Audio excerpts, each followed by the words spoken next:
dete Đoleta u svom prirodnom staništu. Jedničak rodio se prije 3 mjeseca. Ovo su ugrožene vrste majmuna koje obično žive na ostrvu Kalafaki. Kriju se iza žbunja i jedu sveže lišće drveta Kalafaki. Vrlo vole da se igraju, a nisu baš pristojni prema ljudima. Znaju nekada da napadnu. Ne jedu ljudsko meso. Vidite ovog jadička. Nešto mu zapalo u grlu. Ili jednostavno se tako oglašava. Ne zna se kako se tačno Đole oglašava.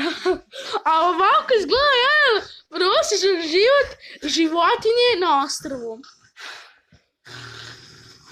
Obično popodne oko vremena 12-11 sati spava. Spavaju 3 puta na dan. Veliki su lenivci.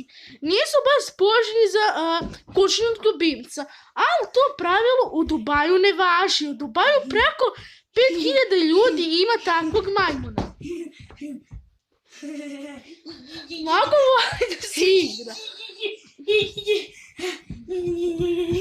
Omiljena hrana, osim lišća na drveta Kalafaki, je jabuka. Mnogo voli jabuke da jede.